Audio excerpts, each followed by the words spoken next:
Hi, I'm Jim Matthew Sadler. And I'm WIM Natasha Regan. We're going to look at two games from the TCEC Superfinal between Leela and Stockfish. And these games are both wins for white in the G3 King's Indian. And it's very interesting to see the different styles adopted by the two engines. So both engines actually sacrifice a pawn for white in this opening. When Stockfish is white, Stockfish sacrifices it for open lines and attacking play. Leela prefers a closed pawn centre, so builds up a wall of pawns and sets about exchanging pieces for a strategic plus. You won't be surprised to hear that both engines end up with a pawn on h6, and we'll see how they both manage to get the win. Yeah, it's our main game. It's the fantastic Stockfish win, but it's really lovely to compare how Leela does things as well. It just shows how different the two engines are, but how wonderfully they both play. So let's have a look at it.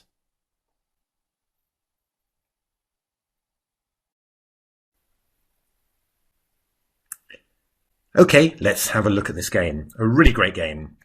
So I think that the game started with 1d4, knight f6, and then c4, g6, knight f3, bishop g7, g3. The G3 King's Indian. And this was quite a long book in actual fact. So these moves are still being specified by the TCEC book. They're one of the main lines of the King's Indian, and this line was quite popular a while back. I think also when I was professional, to be honest. I think it's got less popular recently. And White's got a very sharp response to this move by Black's queen, which tries to put some pressure on d4 and introduce some tactical possibilities. White can play this move c5, very typical break against the structure of the King's Indian. D takes c5, D takes c5, and knight e8, and this is where the book actually ended. And it's a pretty confusing position. So, White has obviously done quite a good job in terms of ruining Black's structure and clearing away his central pawns. The one thing that Black has is a threat against the pawn on e5. So knight takes c5 is threatened. And also Black has a pretty good queenside majority, so 4 pawns against 2. How should White play here? Well, actually, Stockfish and Leela diverge here already. And we're going to have a look at the Stockfish game, because, this led to a quite beautiful attack with some wonderful variations.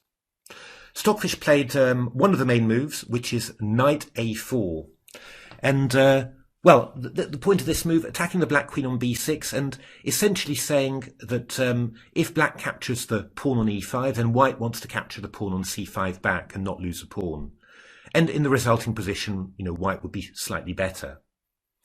So Leela, there have been a number of moves in this position. I think the one important point is that if queen to d8, then knight takes c5 is one little trick, because the knight on d7 is pinned, queen takes d8. But the normal moves have been, queen to a6, for example. That's been a pretty normal move. Queen to c7 is an interesting idea. White could play this move bishop f4, knight takes c5, and knight c5. Being true to its promise and capturing the pawn on c5 after Black captures the pawn on e5. There's also another interesting idea, which I have to point out, which is e6 takes a knight g5. It looks a little bit odd, but the whole point is that the queen on c7 is a little bit misplaced, because you'd normally like to cover this pawn on e6 by playing knight to c7, but you can't do that with a queen on that square. So that's a little tactical point. That probably looks quite awkward for Black. Black has to do something like rook f6, but maybe after f4, for example. It is very awkward for Black. So that I wanted to show that variation because it sort of explains this, or it's the best explanation I can find anyway, for this very mysterious Leela move, which is Queen A5, which has virtually never been played. I haven't seen it in correspondence, and over the board it's just not top level games, just lower rated games. And I think the point of it is that if Bishop D2 attacking the queen, what could be more natural? You play the move back Queen C7. And now if white plays this interesting idea E6 takes and Knight G5, then I think that black can play Queen D6 and defend the pawn in that way. And because you've brought the bishop to D2, well, the queen's able to come to D6. With a bishop on C1, of course, you just take the queen and then take the pawn on E6. Looks like a very subtle little opening finesse. So Stockfish played this move Queen C2, tempting black just to take on E5, and then you take, and, well, for example, just play Knight takes C5. And at the moment, Stockfish isn't giving up a pawn. No, it's exactly. It's still Stockfish is still looking just to keep the material balance there. But Leela comes up with a much more ambitious plan than taking on E5. It played Knight C7. And the idea, it feels a little bit fraught because you're cutting the retreat square of the queen. But this knight is going to come to E6. And then you're going to take on E5 with the knight. And after, well, let me just show that actually. Just a simple, we'll just play a couple of random moves for white and you'll see what I mean. Knight E6. King H2, obviously these are not good moves. Knight takes C5 takes. And you'll see that this knight has got a great outpost on D4, supported by the pawn on C5. You know, this is so this is Leela's long-term plan, Knight C7. But Stockfish starts to, of course, starts pointing out the tricky parts of that move. It plays Bishop D2, Queen B5 and Rook FD1. And can you spot the cunning white threat in this position? Well, that queen is rather short of squares. So Rook FD1 has freed F1 for the bishop to come back. So Bishop F1 is the key idea here at the moment. And that queen is trapped. And that queen is trapped. So Leela plays C4. Well, when you see that move, you sort of think, oh, okay, well, black's going to win that pawn on E5 then. The queen's attacking the pawn on E5 as well now. And white will probably win back the pawn on C4, and it's going to be a very normal position. But from now on, actually, Stockfish plays quite superbly. Really, really fantastic play from now on. And I have to say that the evaluations of both engines during the game don't really do it justice, because Stockfish was its normal phlegmatic self, saying, "Oh, just a slight advantage for white." Leela was quite optimistic as black, but I really think that the way Stockfish played, the practical problems for black are huge. It is a very, very narrow path to keeping your position afloat as black. And I think Leela underestimated that, and Stockfish probably saw quite a narrow path and thought it was okay. Because here Stockfish changes tack completely with Knight C3, Queen A6 and Bishop E3. So just giving away that pawn on E5 now and not even trying to get the C pawn. What's the reason for that? Because this C pawn has moved on to C4, black no longer has this outpost on D4 for its knight. So this plan of Knight E6, Knight takes C5, it means nothing because black doesn't have this outpost on D4. So that means that white's going to be able to push back the black pieces with its kingside pawn majority. And that's a completely dynamic to the earlier position. So Leela took on E5, F4, and now this move G4. So what's the idea of this move? Actually Stockfish is doing something we normally associate with Leela, which is, or AlphaZero, which is just restricting the opponent's pieces. This pawn is going to move to F5, and then that bishop on C8 is not going to have any moves at all. It can't move to d7 because white's got control of the d file, and it can't move to e6 because white's covering that with f4 to f5. And of course, if the bishop on c8 is passive, then the rook on a8 is passive as well. I mean, the other thing about it, of course, is that when you play f4 to f5, you're also setting up that tension on the king's side. So, you know, a kingside attack is starting. So Leela went rook e8. This excellent move again, queen f2. Knight b5, so swapping off that knight whilst black's got the chance. You know, you've got to be careful because white might end up also playing e5, and then knight e4 to d6 to c5 or to f6. So very, very dangerous possibilities there. So knight b5, and after knight takes. Matthew, does Stockfish have any? Because I know it changed after the match with AlphaZero, but does it do any neural net type calculations at all, or is it still completely traditional engine and alpha beta? Yeah, I mean, I don't think. I mean, obviously, Stockfish has had a lot of changes, a lot of improvements in the past few years, but it's still, you know, it's still the it's still itself, you know. So alpha beta and you know, these incredibly sophisticated search algorithms, you know, and yeah, I mean, it's still exactly the same, but. Yeah. But it's playing, just playing absolutely beautifully. His style seems to have changed a little bit. Maybe. I don't know. It's just got, you know, just gets better and better, you know, every single year. No, you know, it's, so knight takes b5, queen takes b5, and then, bishop d4. And this is a fantastic idea. Again, it's something that we, you know, really associate with the NNs and with AlphaZero, of course. You swap off the opponent's active pieces and leave it with passive pieces. And, well, after bishop takes d4, rook takes d4, any of the ideas that black had about counterplay that it might have along the h8a1 diagonal, you know, combining the queen and bishop, well, black has to put that all aside and come up with a new plan. And as said, you know, Stockfish not too amazingly optimistic at this stage. But I mean, if I was playing black, I would be, you know, I would be seriously sweating. I would really be thinking that I've misplayed the opening. I mean, how is black going to get that bishop on c8 active? Well, that's going to be very difficult to get it active on the d7 or e6. That's just not going to happen. So black's got to look for a way of confusing white, of distracting white. And actually, that possibility is in the pawn on c4 that white elected not to take. Because, well, with your queenside pawn majority, you could actually look for a plan with b5 to b4 and c3, create a pass c pawn, and try and, you know, distract white from attacking. And that light square bishop, that's going to have to go on b7 or a6. And then you've got your rooks connected, and maybe you can challenge for the d file as well.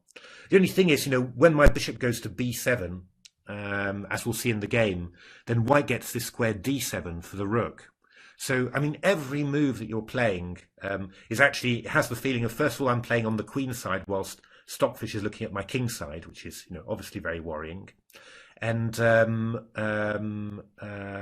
also, you know, all my moves, I'm moving my pieces away from the king as well. So, you know, it gives you a very fraught in this position. I mean, in principle, in a practical game, you come up with this sort of plan about how you're going to try and distract white, and then you just say, well, and whatever happens on the king side will happen.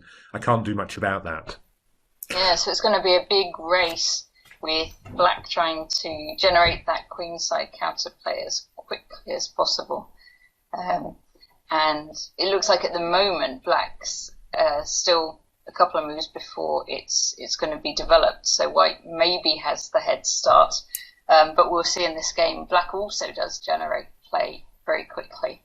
Yeah, it always kind of goes right to the wire. Exactly.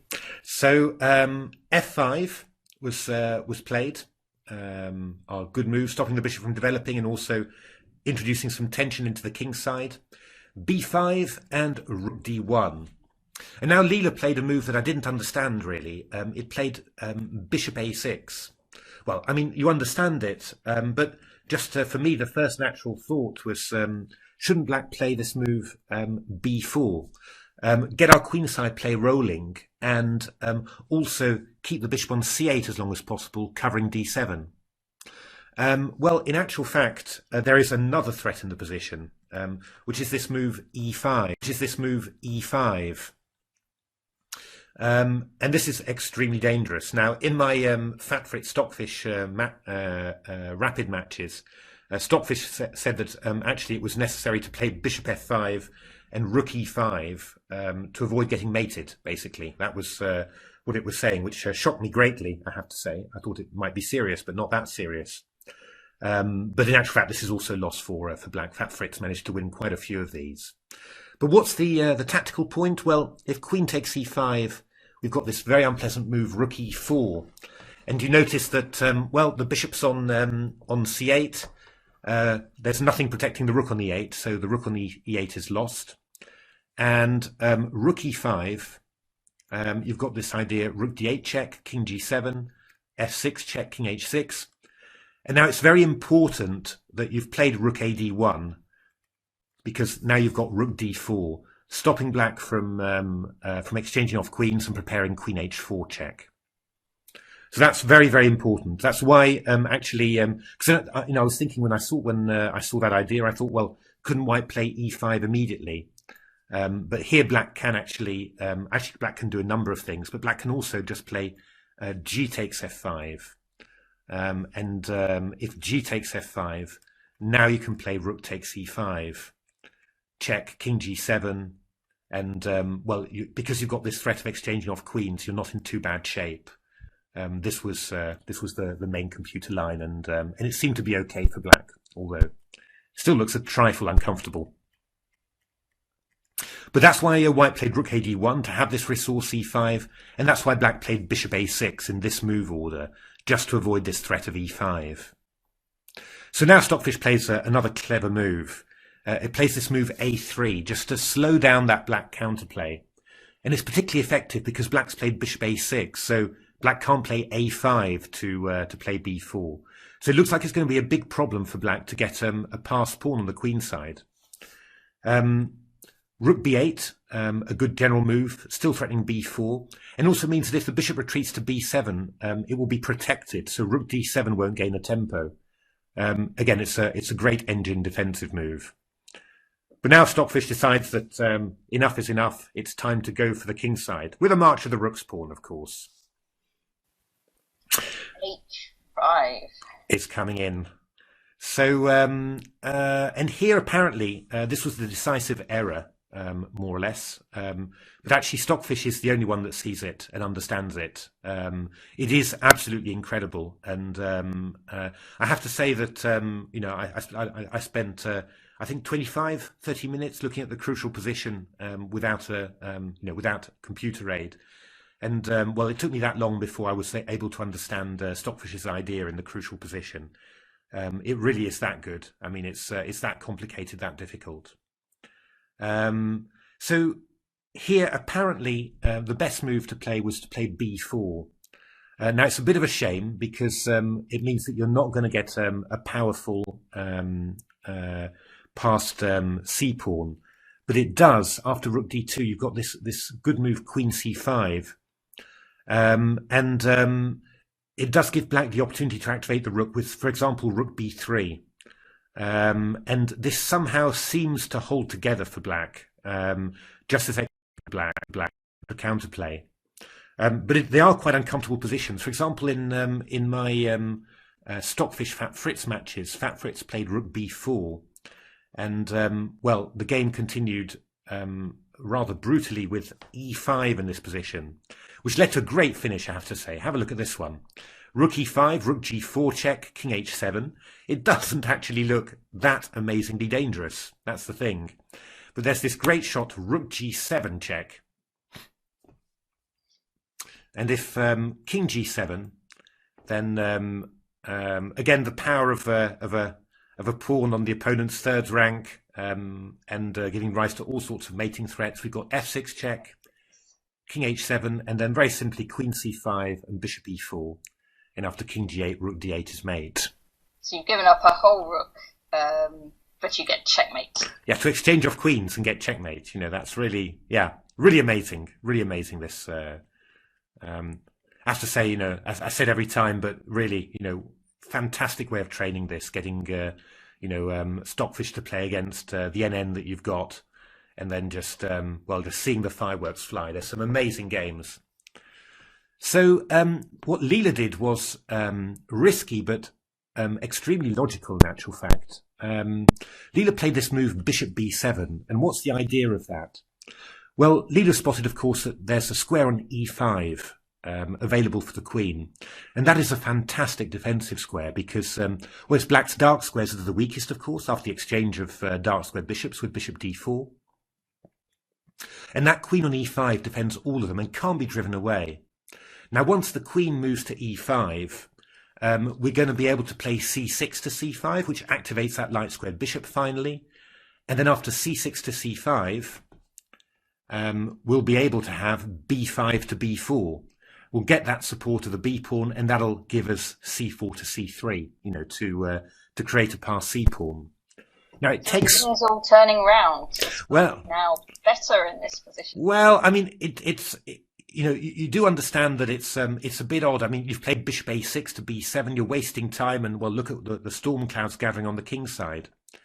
But you know, I was looking at it. I couldn't find, I couldn't really find a good way to break through for white. But what Stockfish does is great. Let's have a look at it. So h5, and this idea of taking on g6 is quite annoying. If you take on with h takes g6, then the h file will be opened. And if you take back with f takes g6, then, well, a rook coming onto the 7th will be very annoying. And of course, h5 to h6 could also be a very unpleasant idea. So Leela plays a great idea. Actually, all the engines want to do this. Typical engine defensive idea, I think you call it, but a very fine one. Takes, and queen e5. And the point is, you know, you've opened the G file, but this is a file that black can cover. Black can play king h8 and rook g8. So it's not, you know, it's much easier than having the H file open, for example, you know, in which it's very hard for black to cover that. So white played queen h4, c5, rook d7, getting in there, and then Leela played b4, going for its queenside counterplay. And, you know, all looks fine to me. f6, a very powerful move, threatening queen g4 check, and queen g7 mate. So, but black plays king h8 here. And white plays rook f7. And the big threat now here is rook dd7, doubling on the 7th rank. So Leela played bishop c6. And well, this is the sort of this is the high point of the game, really. And all the engines, I think also all the AB ones, were saying rook takes a7 with about an equal position. And Stockfish is the only one that found this next move. And the move itself is quite logical, and you can understand it. But the tactical reason, the only reason why it works, in actual fact, is quite unusual and not easy to spot, at least for me anyway.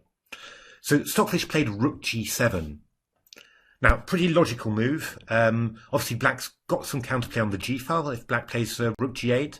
So let's get that rook onto g7 and stop it. But what's the follow-up? I mean, black is coming quickly. c3. B takes c3. And now Leela did something different. I think probably Leela started to see what the problem was. But b takes c3 was what I was looking at.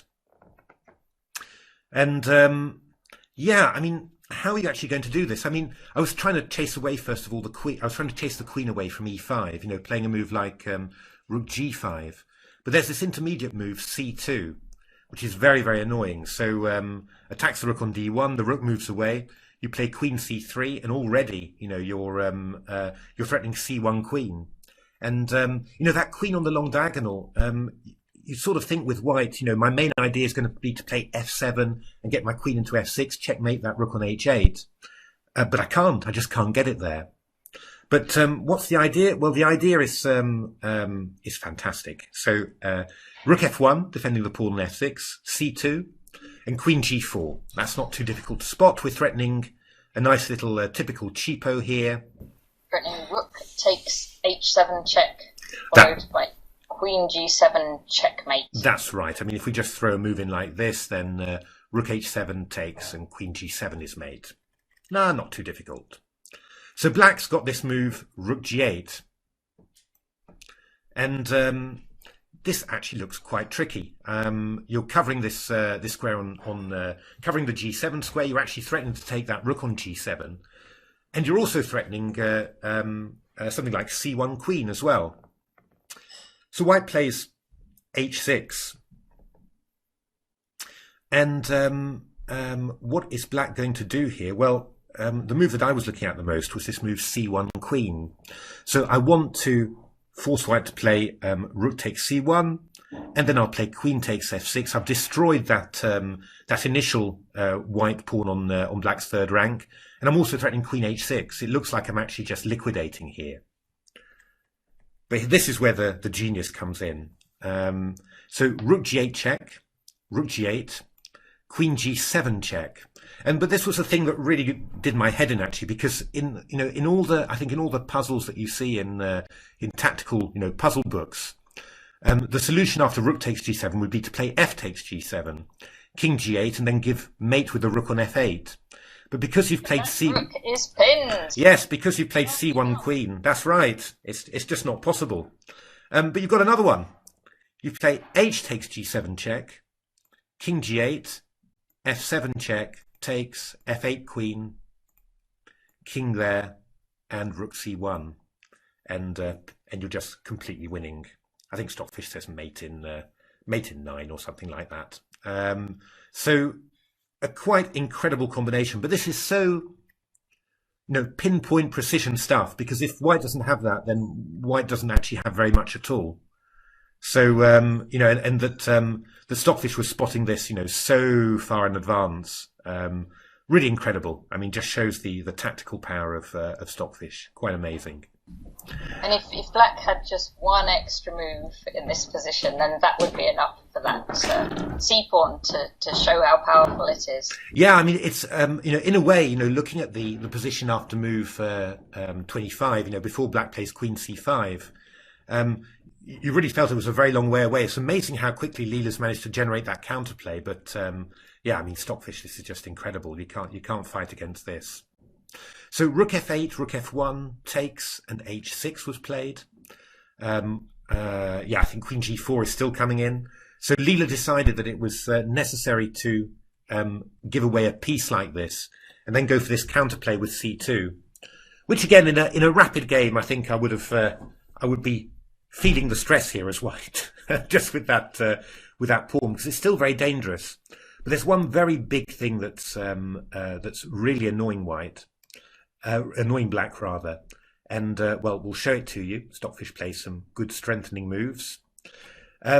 Normally in this position, what black would want to do is play rook g5 or rook g4 and play rook h4 and cause you all sorts of problems on the h file. But look at that pawn on h6. If I play something like rook g5, then I've always got ideas like queen f8. I can just stop you from moving over to the h file. So again, that pawn on h6, has come in hugely handy. And black has to spend a couple of tempi to get rid of it, and then this is relatively trivial for Stockfish. In actual fact, Stockfish goes for a quite beautiful way of doing things. Gives away the pawn. It's calculated all of that. There's no checks. Queen goes back to e8. Bishop to h3. Actually, you're bringing the bishop in and also blocking the check on h5. Rook d2 is going to be another threat coming into d8. h5, that blocks the check on h5, so now the bishop comes in. And, Stockfish finished it off beautifully with rook b8. Rook h8 check is coming in if the queen moves, and after queen b8, the game didn't last very long. So that was a wonderful game, a really wonderful attacking game, and beautiful positional play from the start. So really, one of the best games of the Superfinal so far, definitely. because yeah, I mean, there was some criticism of how Leela had played actually after the game. Had ignored the safety of its king and all that, but I think that was a bit inherent to the position. You had to play with a risky king, and you had to take your chances. You know, after Stockfish had played the opening so well, and you know, I think it was more you say Stockfish genius this one than Leela mistakes. It was a really great game. Would have been so proud to have played that with white. So, but now we have a look at Leela's approach. We have a look at Leela's approach, which is, yeah, different yet somehow similar, but just achieve, you know, similar goals, but in completely different ways. So, Leela played E6, which is another big main line in this variation. But of course, you know, Leela was making E6 up just as Stockfish made Knight A4 up. So what's the idea? The idea is actually this very precise sequence. You play Knight G5 now. The knight comes to E5, protecting the pawn on E6 with the bishop on C8. And now you get your central wedge. So F4, Knight F7. We take on F7. Black takes the opportunity to get the bishop active before white shuts the door. Plays bishop D4. King H2, Rook F7, and E5. And this is quite a well-known theoretical position, but you can see again, you know, Leela's somewhat different approach to Stockfish. Leela's using a central pawn structure, and a pretty blocked one, to restrict the opponent's pieces. In particular, that bishop on C8 can't move at all. And, well, Leela's trying to keep the open lines to a minimum. And, well, Leela's going to maneuver then within this fixed structure and just keep optimizing its pieces. And well, you see what happens. It seems that Stockfish didn't play the best moves. There's some theory on this that's supposed to be a bit better than this, but I don't know. I wonder what Leela would have done against the theoretically best moves, because this was very impressive. Bishop D2, A3. You know, very calm moves, but every move just preventing black from getting any extra counterplay. No queen takes A2. No knight B4. Of course, the rook's pawn moves in as well. That's an obvious way for Leela to improve its position, gain space, add some extra pressure points on the black position. And then this move, obviously exchanging off the opponent's active pieces, leaving it with passive pieces. And well, once the dark square bishop goes, we've got the light squared bishop, which has got limited scope and actually also needs to come back and protect this pawn. And then if you look at what's happened, well, again, you just see that Leela's got fixed centre structure, playing around that central structure. It's got outposts on F6 and D6, and now it's just going to happily just keep on improving its position. So H5, Stockfish. It takes a little while for black's queen to get back because it was all the way on A4. Exactly, yeah. And now Stockfish feels it needs to bring it back, which it does. But again, you know, Leela just improving its position every time, threatening Knight F7 check there. Rook C2, Rook B8, Rook C1, King G8, Bishop G2. And, well, things are going quite slowly. But Leela's got a couple of ways to improve its position still. So A3 to A4 is a big break. And G3 to G4 and F4 to F5, for example, are other breaks. And it's just a question of timing it at a moment when Stockfish can't defend it anymore. And well, Stockfish obviously felt that the crucial moment had come. It played Rook E8 and gave back the exchange like this. But well, by opening up the position, exchanging off queens, opening up the position, then all the weak black pawns were ready to fall. And Leela won this ending, well, very trivially. You pick up the C6 pawn because it's weak, and then, well, with this position is not a fortress. It's too many weak pawns. So there we are. I mean, I hope you enjoyed those two games. I mean, the Stockfish game was stunning. I mean, just a wonderful attacking display. But this one, yeah, again, was very, very interesting. You know, just to see the contrast in approach, and I mean, it makes you realise. I mean, that's one of the things that makes me so happy about watching this computer chess is that it makes you so happy to realise that, you know, chess is so rich. You've got, you know, two engines with such different strengths, with also, you know, quite clear weaknesses at times. And chess is, they're still able to fight out and produce beautiful games. There is so much space in chess for all sorts of different styles. It gives me a lot of hope anyway that, that stuff that I do is also possible. That it's not wrong or bad in any way, that that there's plenty of room for that. So which of these two approaches would you prefer to use yourself, Matthew, in these two games? The Stockfish approach with the open centre and giving up that pawn, or the Leela approach, the strategic closing down the centre? What would you prefer? That's interesting. I mean, if I could do either, I'd love both. Actually, I think the open lines one is more my style. So I'm always I'm always looking to attack the king, and I like these open positions as well. Of course, I think the way that Leela plays needs a lot more, I think, concentrated precision. I think, because obviously when you're attacking the king, it can vary a lot more. You can really just win a game in a couple of moves. If the opponent makes a mistake. With this, you've really got to be with Leela's approach, you've got to be precise and concentrated all the way through. But this is the sort of way that Magnus plays, and able to keep this concentration and precision for unbelievable periods of play. And I'd love to be able to do both. I could probably do the Stockfish one just a little bit easier, although obviously not with the level of skill that Stockfish displays. But really, you'd be in for a nerve-wracking 8 hours playing that kind of game. Exactly. But there we are. I mean, I hope you enjoyed that game. I hope you're enjoying the TCC games. I mean, do go over to tcc-chess.com and take a look at their great statistics about the games whilst things are being played. And yeah, great chess. If you haven't subscribed to our channel, then please subscribe. If you haven't looked at Game Changer, take a look. It's a very fine book. It's a very good book indeed. And otherwise, keep well, keep safe, and keep on watching. And thanks for watching. Thank you for watching.